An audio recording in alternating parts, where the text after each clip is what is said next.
सांबा से इस वक्त की बड़ी खबर सामने आ रही है। सांबा के साथ जितने भी बॉर्डर के इलाके जो लगते हैं वहां पर नाइट कर्फ्यू जो है वो इम्पोज कर दिया गया है। आखिर क्यों किया है नाइट कर्फ्यू इम्पोज, इस पर जानकारी लेंगे हमारे नुमाइंदे हमारे सांबा से ऋषि से जुड़े हैं। ऋषि बताइएगा, ये नाइट कर्फ्यू क्यों इम्पोज किया गया है और इसकी वजह क्या रही है? देखिए साहिल जी, आपको बताते चले कि जिस तरह से जिला प्रशासन सांबा ने अंतर्राष्ट्रीय सीमा के हवाले से एक बड़ा फैसला लेते हुए ये ऑर्डर जारी किया है कि अंतर्राष्ट्रीय सीमा का जितना भी इलाका है जिला सांबा का, उसके 1 किलोमीटर के दायरे में जो है ये नाइट कर्फ्यू की अवधि जो है ये इम्पोज की गई है, जो कि डेली बेसिस पर रात 9 बजे से सुबह 6 बजे तक ये जो नाइट कर्फ्यू है ये लागू रहेगा, ताकि बीएसएफ जो है वो अपनी ड्यूटी जो बखूबी अंजाम दे पाए, इफेक्टिव तरीके से जब अपनी ड्यूटी जब वो कर पाए और वो संदिग्धों पर नजर रख पाए। क्योंकि कहीं ना कहीं अगर लोकल की मूवमेंट रहती है तो संदिग्धों को कई बार जो आइडेंटिफाई करना मुश्किल हो जाता है, शरारती तत्वों को आइडेंटिफाई करना मुश्किल हो जाता है। उसी को लेकर लोकल्स की जो मूवमेंट है उसको रिस्ट्रिक्ट कर दिया गया है रात 9 बजे से सुबह 6 बजे तक डेली बेसिस पर, क्योंकि इस समय धुंध कोहरा काफी ज्यादा पड़ रहा है। धुंध कोहरा जो इस समय सिक्योरिटी फोर्सेस के लिए बड़ा चैलेंज भी बना हुआ है। खासतौर पर बीएसएफ के हवाले से बात करें तो बीएसएफ जो कि इस समय अपनी चौकसी को पूरी तरह से बढ़ा चुकी है, पेट्रोलिंग को लगातार बड़े स्तर पर उनकी तरफ से शुरू किया गया है, क्योंकि धुंध कोहरे की आड़ में हमने पाकिस्तानी आतंकी घुसपैठ जो वो पहले भी कई बार होती देखी है। तो धुंध कोहरे की आड़ में यहाँ पर इन्फिल्ट्रेशन के प्रयास जो नाइट कर्फ्यू की अवधि जो है शुरू की है, क्योंकि आप जानते हैं कि एलओसी पर इस समय लगातार बर्फबारी चल रही है और आतंकी जो है वो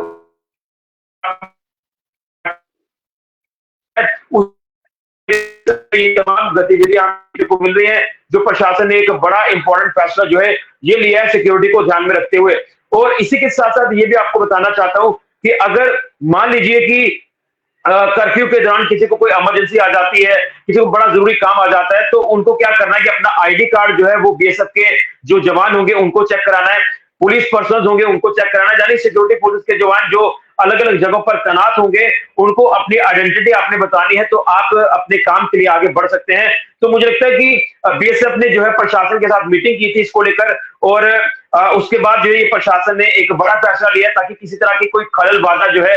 सुरक्षा के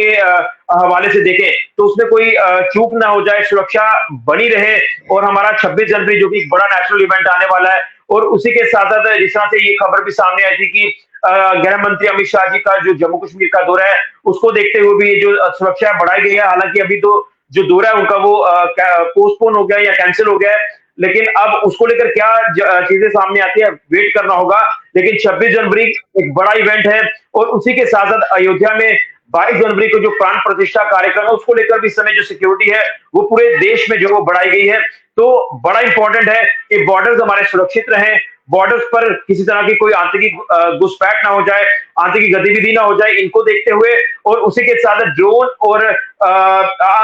टनल का भी एक बड़ा चैलेंज रहता है। ड्रोन के माध्यम से हथियारों के खेप, ड्रोन के माध्यम से नशे के खेप का वो आती है, और कहीं ना कहीं हमने ये भी देखा कि कई अंतर्राष्ट्रीय सीमा के इलाकों में हमने टनल जो है वो डिटेक्ट होती देखी है, टनल के रास्ते इन्फिल्ट्रेशन हमने जो वो देखी है। अगर बीते दिनों की बात करें तो उसी को लेकर ये कहीं ना कहीं काफी इंपॉर्टेंट हो जाता है कि बॉर्डर्स की सुरक्षा को बढ़ाया जाए, और पेट्रोलिंग में या जिस तरह से बीएसएफ वहां पर अपनी ड्यूटीज को अंजाम दे रही है तो उसमें कोई खलल बाधा ना पड़े। लोकल्स की मूवमेंट जो वो इसलिए रिस्ट्रिक्ट की है रात 9 बजे से सुबह 6 बजे तक, और धुंध कोहरा इसमें बड़ा चैलेंज बना हुआ है। इस चैलेंज को किस तरह से पार पाना है उसी को लेकर प्रशासन ने बीएसएफ के साथ जो मीटिंग की थी उसमें ये बड़ा फैसला जो है ये प्रशासन की तरफ से लिया गया।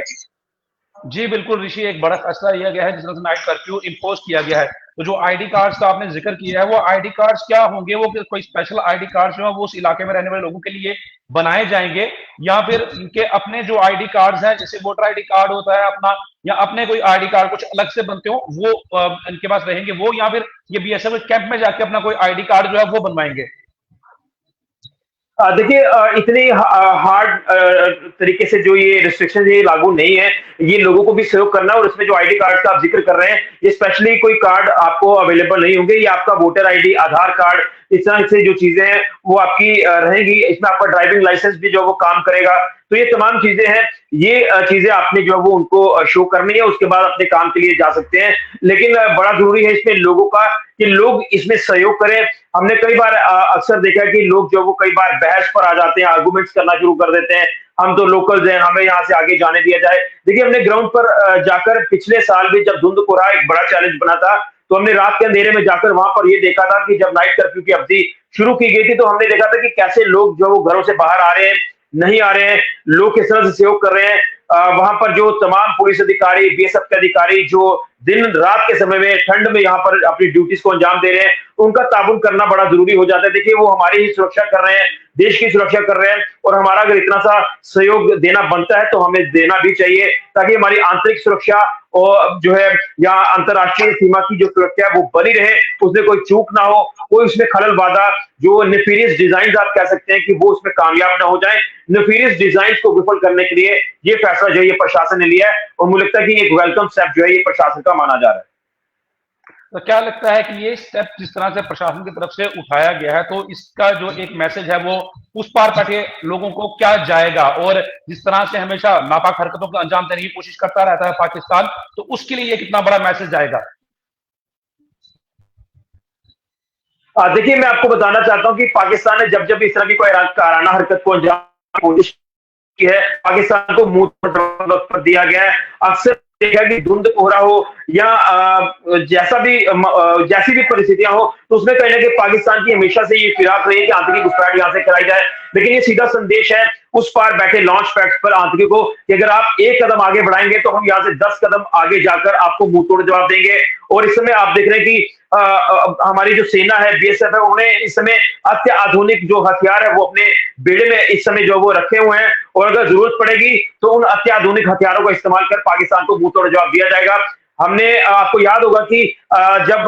सीज फायर का समझौता हुआ था, तो हमें लगा था कि शायद इस समय जो हालात है वो बॉर्डर्स पर पूरी तरह से शांत होंगे, लेकिन अभी कुछ ही महीने पहले आपने देखा कि पाकिस्तान ने सीज फायर का उल्लंघन भी किया, और उसके बाद एक बार फिर से जो लोगों के अंदर एक डर बना था, उसको देखते हुए पाकिस्तान के ऊपर यकीन करना बिल्कुल भी ठीक नहीं है। और पाकिस्तान इस तरह की कोई भी हरकत करेगा, मान लीजिए ड्रोन के माध्यम से अगर वो हथियारों की खेप भेज रहा है या नशे की खेप भेज रहा है, उनके हैंडलर्स जो यहाँ पर उसे रिसीव करते हैं, तो उसको लेकर भी आपको याद होगा कि